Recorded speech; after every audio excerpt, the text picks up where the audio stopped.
Dan tim hukum dihadiri oleh Saudara Agus, Pak Oli, Bu Ade Suryani, ada Bu Ida Neti, baru saja sampai nih. Kemudian Saudara Rahmat, ada Saudara Prima dan tim yang lain. Kami telah mendengar tadi dan kita semua juga sudah dengar bagaimana replik dari pihak JPU. Nah, terlihat jelas bahwa replik yang mereka sampaikan itu sama sekali bertentangan dengan fakta persidangan. Dan termasuklah misalnya dia mengatakan saya tidak dapat membuktikan, dan itu katanya seolah-olah karangan saya gitu ya. Padahal itu jelas karena ada chattingan, ada pengakuan dari Kementerian PPA, ada pengakuan dari tim hakim ya. Jadi kami yakin dengan penjelasan jaksa yang sangat kontraproduktif dengan fakta di persidangan meyakini kami bahwa hakim akan memutus perkara ini dengan adil. Harus membebaskan saya. Kenapa? Merujuk pada situasi terkini. Presiden sampai mengeluarkan berapa banyak amnesti, abolisi. Kenapa? Karena ada rasa kekecewaan masyarakat tentang putusan pengadilan.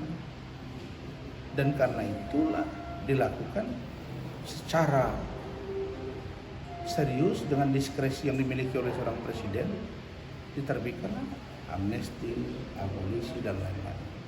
Ini kan potret bahwa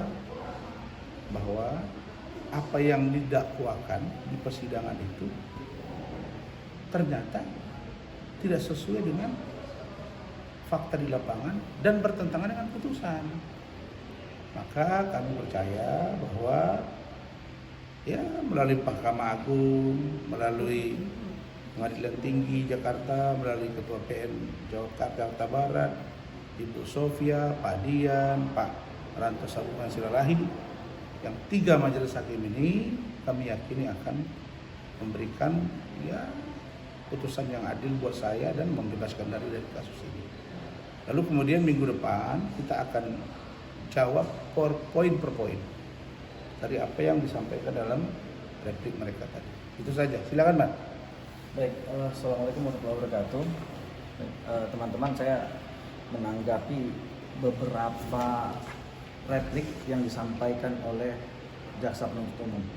Baik, pertama bahwa penuntut umum dalam repliknya menyatakan bahwa bukti-bukti yang kami hadirkan termasuk chattingan itu harus sudah dikesampingkan karena bagi jaksa penuntut umum bukti screenshot itu tidak dapat dijadikan bukti.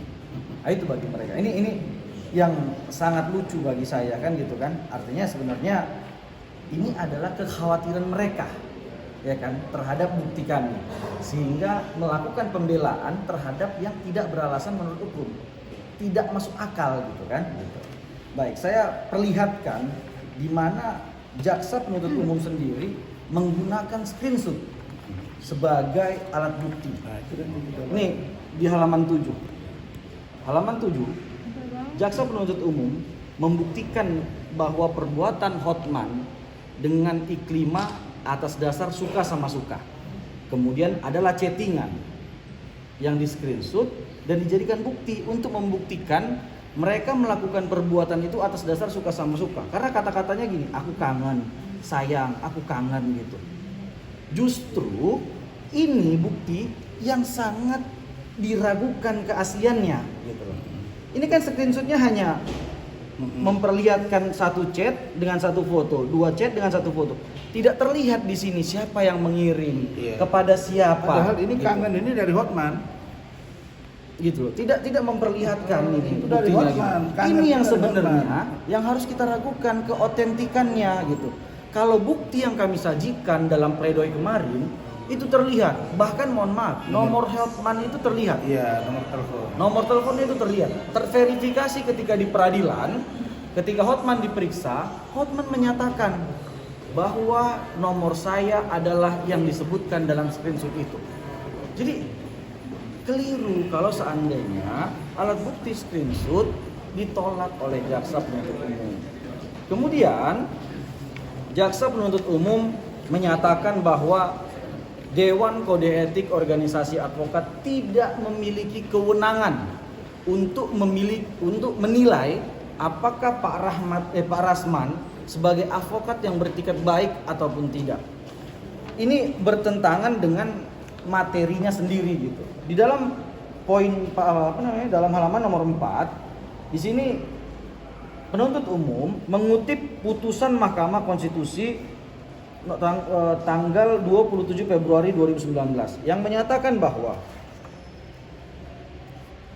jika yang menjadi batasan itikat baik advokat dalam menjalankan profesinya adalah tidak boleh bertentangan dengan kode etik. Itu poin pertama.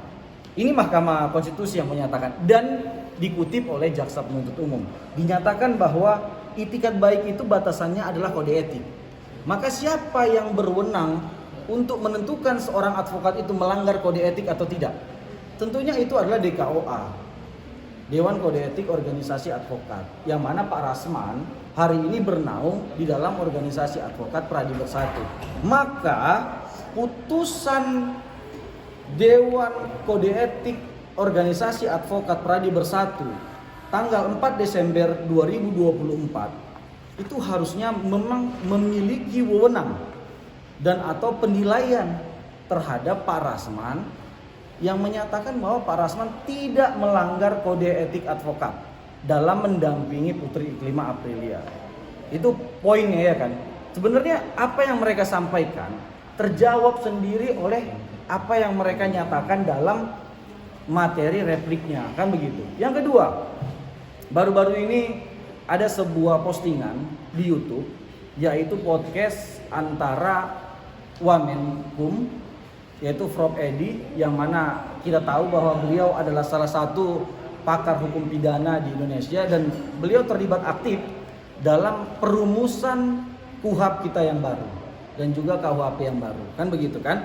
Nah, Prof Edi Harit sudah menyatakan bahwa yang berwenang untuk menentukan seorang advokat tersebut beretikat baik atau tidak adalah organisasi advokatnya.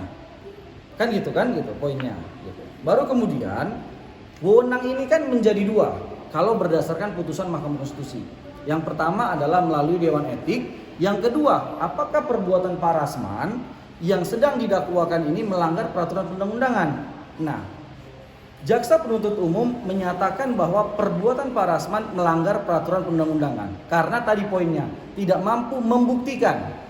Saya menanggapi poin ini secara sederhana saja, ya kan? Tanpa pun sebenarnya harus dibuktikan bahwa perbuatan situ pelecehan seksual atau tidak. Sebenarnya secara unsur perbuatan yang dilakukan oleh Pak Rasman tidak satu perbuatan pun yang mengandung unsur tuduhan. Karena fitnah pencemaran nama baik itu harus ada video yang menuduh seseorang gitu. Perlihatkan kepada saya mana yang menuduh Hotman Paris melakukan pelecehan seksual. Statement yang disampaikan Pak Rasman yang mana yang menyatakan bahwa Hotman Paris melakukan kelainan seksual? Nggak ada gitu. Karena kenapa saya bilang tidak ada kata-kata yang menuduh? Karena semua yang disampaikan oleh Pak Rasman diawali dengan kata diduga, jangan-jangan, presumption of innocence, atau praduga tidak bersalah. Saya pikir clear. Secara unsur perbuatan pidana juga tidak ada pasal yang dilanggar terhadap postingan Pak Rasman itu. Saya pikir itu aja Pak. Terima kasih. Silakan Prima. Sampaikan. Oke, bagus. Pak Oli mana dari Pak Oli? Jadi teman-teman, tadi luar biasa lah ya replik daripada JPU. Kalau saya lihat ini memang JPU pintar memframing. Karena tadi disampaikan oleh Bang Rahmat ini memang apa yang tidak terbukti, tertutup, sudah diakui oleh sebagai klien pada waktu itu Iklima adalah mengakui adanya dugaan. Tetapi jaksa dengan sangatnya luar biasa tidak mengakui apa yang tidak terbukti di fakta di persidangan. Bahwa ada kata-kata tadi sedikit itu dikatakan itu bahwa screenshot itu tidak bisa dijadikan bukti. Tapi berbalik seperti kata Bang Rahmat, JPU juga apa? Sepotong-sepotong tadi. Seharusnya secara untuk ditampilkan, dan kalau memang itu SS jadikan sebagai barang bukti harus diforensik terlebih dahulu. Yang masih jadi pertanyaan ini Apakah HP Iklima disita?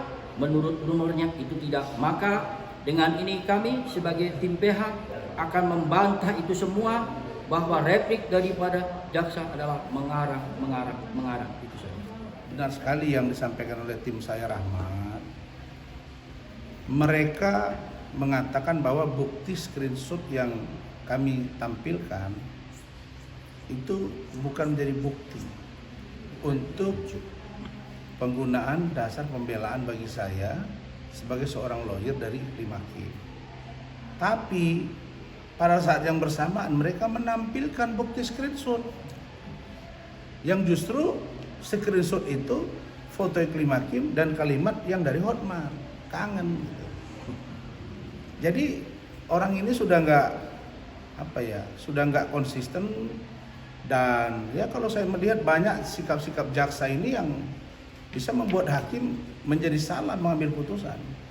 Karena itu mulai sekarang menurut saya harus banyak juga koreksi di tingkat pemberkasan, penuntutan dan lain-lain. Yang inti poinnya yang terkait dengan ya tuntutan, dakwaan yang disampaikan oleh jaksa. Sangat bertentangan. Kenapa? Karena faktanya tidak seperti itu. Belum lagi misalnya Dewan Kehormatan. Jelas Dewan Kehormatan mengatakan saya tidak melakukan pelanggaran dan mengatakan beritikat baik. Profesor Edi Harich itu Wakil Menteri Hukum Republik Indonesia, dan dia podcast bersama Hotman Paris. Yang nanya itu Hotman Paris, apa indikator seseorang pengacara dikatakan beritikat baik atau tidak beritikat baik? Beliau mengatakan beritikat baik atau tidak beritikat baik adalah tergantung bagaimana organisasi advokat yang menaunginya menilai. Terus kemana? Apa yang dinilai? Di mana dasarnya? Didasarkan pada kode etik organisasi advokat dimaksud. Jadi bukan mengacu pada peradinya Otto, peradinya Luhut, peradinya Juniper, atau KAI Siti Jamalia, KAI-nya si Cucu, Herman Umar, apalagi adalah organisasi baru lagi Hotman katanya baru bergabung. Pradi DPN. Bukan, dia dulu Dewan Pengacara Nasional, kan ada Pradi. Kalau saya nggak salah itu Pradi Perjuangan atau Pradi apa semalam? Pindah lagi. Hah? Pindah lagi dia. Nah, jadi Hotman ini kan sudah pernah dipecat oleh organisasi Pak Otto. Nah, jadi bagi kami sebenarnya kalau kita mau jujur, Ibu Ketua Majelis, 2 anggota Majelis, Ketua Pengadilan Negeri Jakarta Utara, Ketua Pengadilan Tinggi DKI, Ketua Mahkamah Agung dan jajarannya, KAY, Bawas, kami terima kasih ya sudah ada pengawasan terus di live-kan dari pengadilan. Ini menjadi potret yang seharusnya kasus yang remeh-temeh, sekali lagi kasus yang remeh-temeh, kasus Sawaspeta yang digarap oleh seseorang sampai 8 bulan persidangannya, sampai 3 tahun baru sampai ke persidangan. Ini memakan waktu yang panjang, sementara tidak ada kerugian negara, yang untung malah si Iklima dan itu diakui Hotman dan yang melakukan mereka berdua. Saya tidak ada ikut-ikut di situ. Saya kira ini baru yang terakhir, ini adalah potret buram bagi para lawyer.